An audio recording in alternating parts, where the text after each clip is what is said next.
यदि आप भी राधा रानी या भगवान श्री कृष्ण में विश्वास रखते हैं तो आज आप इस वीडियो में भगवान श्री कृष्ण से संबंधित प्रमुख स्थान गोकुल, रमन रेती, ब्रह्मांड घाट, 84 खंबा महल व चिंताहरण महादेव स्थानों के दर्शन करने वाले हैं, जो कि सभी स्थानों का अपना अपना महत्व है। हम वीडियो में जानेंगे कि इन स्थानों पर कैसे जा सकते हैं, वह एक दूसरे से इन स्थानों की दूरी कितनी है और भगवान कृष्ण से ये स्थान किस प्रकार से संबंधित है, वह इन स्थानों की पौराणिक मान्यता क्या है। आदि प्रश्नों के उत्तरों के साथ आज हम इन स्थानों को घूमने वाले हैं। ये वे स्थान है जहाँ पर श्री कृष्ण जी ने अलग अलग लीलाएं रचाई।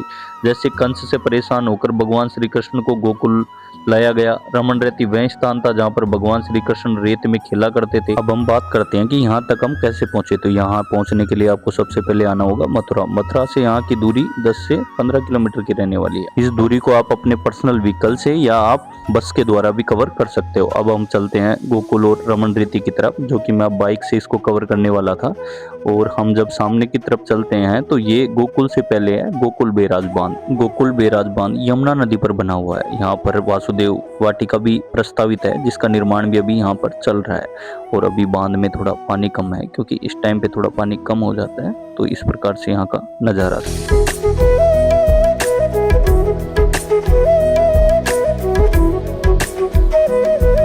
अब हम चलते हैं आगे की तरफ। अब हम पहुंच जाते हैं गोकुल मंदिर के मुख्य द्वार के सामने। गोकुल भगवान श्री कृष्ण का वह पवित्र स्थान है जहां उन्होंने अपने बचपन के शुरुआती 3.5 साल मैया यशोदा व नंद बाबा के साथ बिताए। माखन चुराया, राक्षसों का वध किया और ग्वाल बालों के साथ खेला। कंस के कारागार से वासुदेव जी कृष्ण को गोकुल लाए और नंद बाबा के यहाँ छोड़ दिया। यहीं कृष्ण का लालन पालन हुआ और उन्होंने अपनी बाल लीलाएं की। पहले गोकुल को मावन कहा जाता था, लेकिन कृष्ण के आने के बाद यह गोकुल गायों का स्थान कहलाने लगा। गोकुल में ही श्री कृष्ण ने पुतना, सक्टासुर व तृणावर्त जैसे राक्षसों का वध किया, जिन्हें कंस ने भेजा था। अब हम पहुंच जाते हैं नंद महल के सामने। पुराणों में नंद भवन का वर्णन आता है कि नंद भवन एक विशाल गोपालन गृह था। चारों ओर गायों के बाड़े, एक बाड़ा आंगन, नंद बाबा का दरबार आदि। लेकिन वर्तमान नंद भवन को ब्रज के प्रसिद्ध संत व महतो और भक्तों ने पुनर्निर्मित किया। इसमें ब्रज शैली की मधुर वास्तुकला दिखाई देती है। पत्थर की नकाशियां, ऊंचा चबूतरा, कृष्ण लीलाओं की मूर्तियां और पवित्र गर्भगृह जहाँ बाल कृष्ण की मूर्ति विराजमान है। नंद भवन में प्रवेश करते ही ऐसा लगता है कि जैसे कहीं से माखन की खुशबू आती है, कहीं से किलकारियों की गूंज, और लगता है मानो कृष्ण अभी बाहर आकर आपकी उंगली पकड़ ले। अब हम करते हैं मंदिर के मुख्य मूर्ति का दर्शन। अब हम यहाँ दर्शन करने के बाद में चलते हैं रमन रेती की तरफ। रमन रेती की दूरी यहाँ से 3 से 4 किलोमीटर की रहने वाली है। तो हम जैसे सामने की तरफ देखेंगे, हमें दिखने वाला है कवि रस खान और ताज बीवी की समाधि स्थल, जो कि अब हम एक्सप्लोर करने वाले हैं। और अब हम चलते हैं अंदर की तरफ। कवि रस खान का असली नाम सैयद इब्राहिम था, जो कि 16वीं सदी के महान कृष्ण भक्त कवि थे। इनका जन्म दिल्ली के पठान परिवार में हुआ। पहले रस खान दरबारी जीवन जीते थे। बाद में श्रीमद् भागवत कथा सुनकर वह कृष्ण की बाल लीलाओं से प्रभावित होकर कृष्ण भक्ति में लीन हो गए और गोस्वामी विठल नाथ जी से दीक्षा लेकर वृंदावन में बस गए। उनकी भक्ति इतनी गहरी थी कि वे हर जन्म में कृष्ण के पास ही रहना चाहते थे, चाहे वह ग्वाला, गाय, पक्षी या पत्थर के रूप में हो। रस खान जी ने धर्म की सीमाओं को तोड़कर भक्ति के शाश्वत रूप को दर्शाया। कवि रस खान जी का प्रसिद्ध दुआ था, या लकुटी अरु कामरी यहाँ पर राज तिहुपुर को तजिडारो, 8 सिद्धि 9 निधि को सुख, नंद की धेनु चराए विसारो। यानी इस लाठी और कंबल के लिए मैं तीनों लोकों के राज को त्याग दूं, नंद की गायें चराने के सुख के लिए 8 सिद्धियों और 9 निधियों के सुख को भूल जाऊं। अब हम पहुंच जाते हैं कवि रस खान जी की समाधि पर। जब उनका अंतिम समय हुआ तब उनको यहीं पर दफनाया गया था।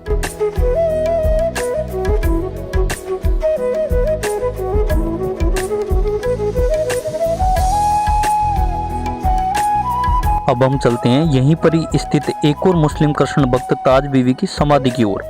ताज बीवी मुगल बादशाह अकबर की एक मुस्लिम पत्नी थी, जो कि 17वीं शताब्दी की एक महान कृष्ण भक्त थी, जो कि मुगलों की मीराबाई भी कहलाती थी। उन्होंने अपना जीवन वृंदावन गोकुल में कृष्ण की भक्ति को समर्पित किया।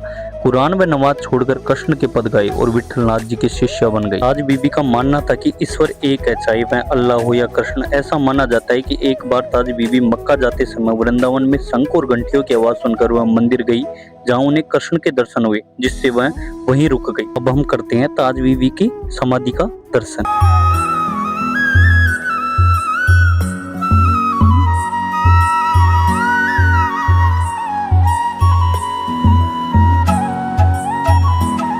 अब हम यहाँ दर्शन करने के बाद में अब चलते हैं हम रमन रेती की तरफ। रमन रेती यहीं पर स्थित है और बाहर ही आपको रमन रेती की हिरन पार्क दिखाई देगा, जहाँ पर हिरनों के लिए आप कुछ खाने का भी खरीद सकते हो।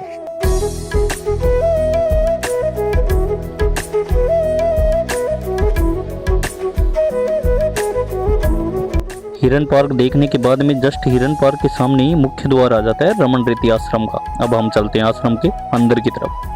रमन रेती ब्रजभूमि का वह पवित्र स्थान है जहां पर भगवान श्री कृष्ण ने अपने बचपन के अनगिनत दिव्य क्रीड़ा लीलाएं की। यह स्थान युगों युगों से भक्तों, साधुओं और संतों की तपोभूमि रहा, जहाँ कन्हैया ने नंदगांव और गोकुल के बीच आते जाते खेला, दौड़ा, गायें चराई और गोप बालकों संग आनंद लिया। अब हम पहुंच जाते हैं गर्भगृह में। गर्भगृह के द्वार पर पहुंचते एक अनोखी ऊर्जा आपको आच्छादित कर देती है। दीवारों पर साधना की मौन गाथाएं लिखी है, प्रकाश धीमा है लेकिन दिव्यता अत्यंत गहरी है।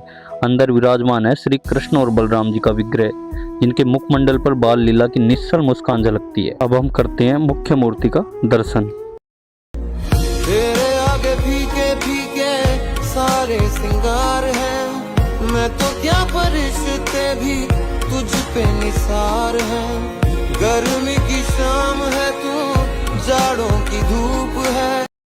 गर्भगृह घूमने के बाद हम जैसे ही बाहर की तरफ चलते हैं तो दीवारों पर कृष्ण के बाल रूपों को दर्शाया गया है, जो कि देखने में काफी अद्भुत है। अब हम चलते हैं रमन रेती की रेत की तरफ। पौराणिक कथाओं के अनुसार यह वही स्थान है जहां भगवान कृष्ण अपने बचपन में ग्वालों व सखाओं के साथ खेलते थे। एक बार गोपिकाओं ने उनकी गेंद चुरा ली थी। कृष्ण ने रेत को ही गेंद बनाकर खेलना शुरू कर दिया, इसलिए इस रेत को रमन रेती यानी खेलने वाली रेत भी कहा जाता है।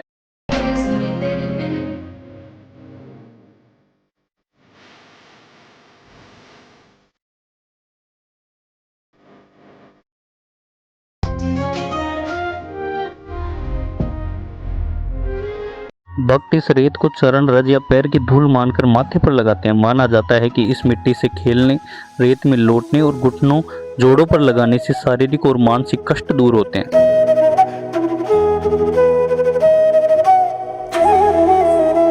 अब हम चलते हैं रमन रेती आश्रम के अंदर की तरफ, जहां आपको ऐसे झोपड़ियां दिखाई देगी जो कि देखने पर ऐसा प्रतीत होता है कि इन झोपड़ियों में ही साधु संतों के द्वारा रहकर साधना की गई थी। यहाँ पर आपको अलग ही प्रकार की शांति प्राप्त होने वाली। अब सामने देखने पर आपको एक घंटाघर दिखाई देगा और घंटाघर के बराबर में एक सरोवर है, जो सरोवर को आप जब देखोगे तो ऐसा माना जाता है इस सरोवर के बारे में कि जब भगवान कृष्ण रेत में खेलते थे तो इसी सरोवर में नहाते थे। इसी मान्यता के अनुसार लोग रेत में खेल कर आने के बाद यहीं सरोवर में स्नान करते हैं।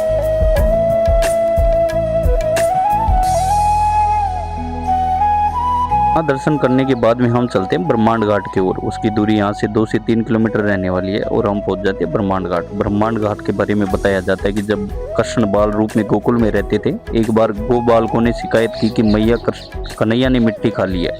यशोदा मैया ने चिंतित होकर कृष्ण से कहा, लल्ला मुंह खोलो, क्या तूने वाकई में मिट्टी खाई है? जैसे ही नटकर कृष्ण ने अपना नन्हा मुंह खोला, मैया यशोदा को उसमें पूरे ब्रह्मांड के दर्शन हुए। क्षण भर के लिए यशोदा मैया को एक झलक मिली कि यह बालक कोई साधारण बालक नहीं है, बल्कि स्वयं परमेश्वर है। इसी दिव्य घटना की स्मृति में इस स्थान को ब्रह्मांड घाट का नाम दिया गया।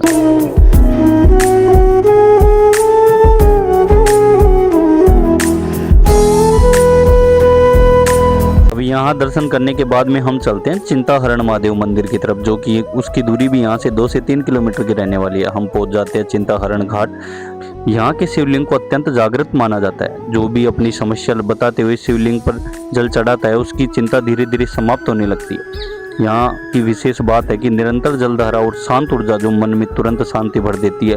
गोकुल, वृंदावन और मथुरा के भक्त विशेष अवसरों पर यहाँ आकर पूजा अर्चना करते हैं। इस मंदिर के प्रांगण से होकर गुजरती हवा भी एक दिव्य शांति का अनुभव करवाती है। यहाँ बताते हैं कि द्वापर युग में जब भगवान श्री कृष्ण गोकुल में बाल रूप में निवास करते थे, तब यशोदा मैया और नंद बाबा के घर कई प्रकार की चिंताएं रहती थी। कभी कंस का भय, कभी बछड़ों की रक्षा, कभी गोकुल शहर की समस्या। उसी समय गोकुल की धरती पर प्रकट हुए चिंताहरण महादेव। मान्यता है कि नंद बाबा ने ही सर्वप्रथम यहाँ पूजा अर्चना की थी। नंद बाबा ने प्रार्थना की थी कि हे महादेव, हमारे लल्ला, हमारे परिवार और पूरे गोकुल की रक्षा करें। शिव जी प्रसन्न हुए और वरदान दिया कि जो भी यहाँ सच्चे मन से अपनी चिंता बताएगा, उसकी चिंता में हर लूंगा। इसलिए इस स्थान का नाम पड़ा चिंताहरण महादेव। अब हम यहाँ दर्शन करने के बाद में पहुंच जाते हैं 84 खंबा भवन, जिसको नंद भवन के नाम से भी जाना जाता है। इसकी दूरी 3 से 4 किलोमीटर की रहने वाली है।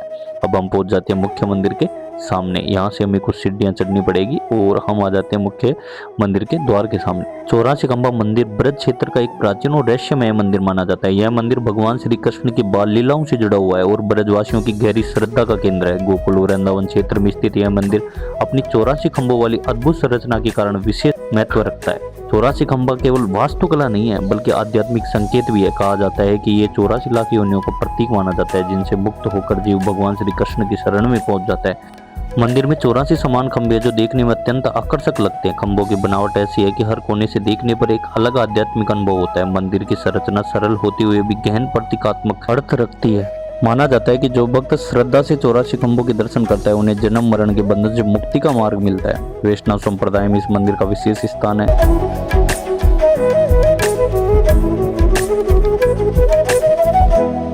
अब हम दर्शन करने वाले हैं ऐसे स्थान का जब भगवान श्री कृष्ण माखन की चोरी करी तो मैया यशोदा ने कृष्ण भगवान को उखल से बांध दिया था। वही है उखल है जो आप सामने देख रहे हो।